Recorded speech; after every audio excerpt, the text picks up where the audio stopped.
my name is Tara Alvarez. I'm a professor with the Department of Biomedical Engineering, and I'm the director of the Biomedical Undergraduate program, as well as director of the Vision and Neural Engineering Laboratory. While most of us completely take it for granted, it's our visual system that gives our brain over 75% of our input information. We're studying convergence insufficiency, which is present in 12 to 24 million people in the US alone.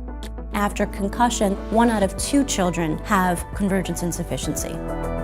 And this will have a negative impact on how people read, use computers, or work on smartphones or tablets.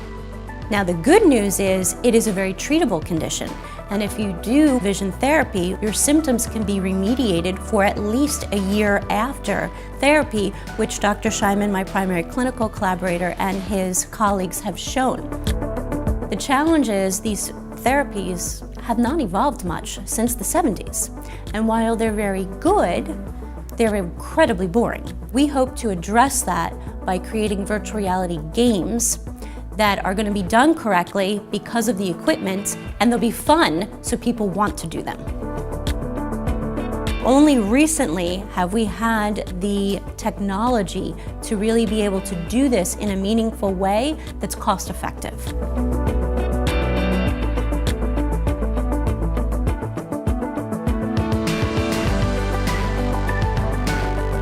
If you want to go into that area, you need to do it with people who really know what they're doing. And I'm working with Eric Nersessian, who's the lead gaming designer, and Jessica Ross, who's the leading artist.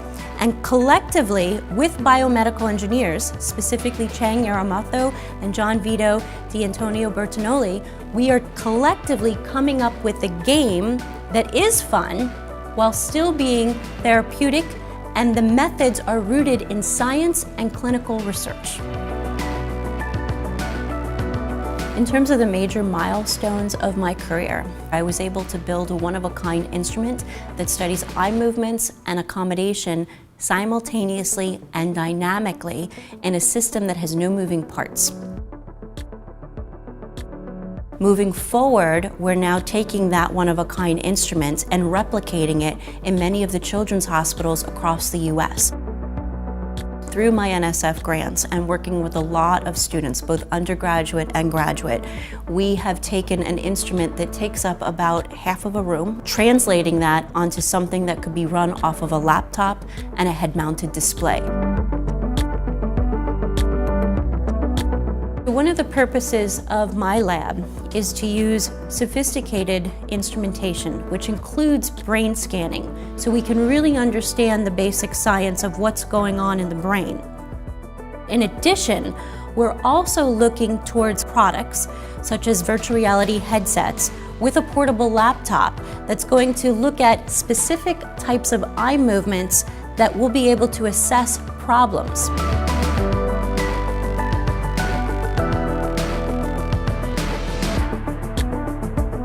And we'll look at only the eye movements in a portable space, such as an athletic field or a battlefield, but those measurements will be grounded in science that uses much more expensive brain imaging technology.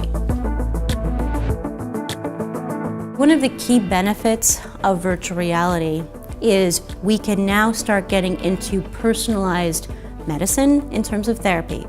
This technology is going to be able to break us of that one-size-fits-all mentality. What we're hoping to do long-term is to use the eye tracking to assess what that person's visual system is and create a therapy that's designed for that person. While I've accumulated a wealth of scientific knowledge, and that's very important in terms of our growth as a society, if you really want to make an impact, you've got to learn how to translate that science out of the journal papers and out of the lab into society and make your knowledge something that's going to have an impact. If you really, really work hard and have a passion for what you love, as long as you are persistent and you don't listen to negative thoughts, you can make your dreams and your passions come true. And not because I say so, but because I'm doing it.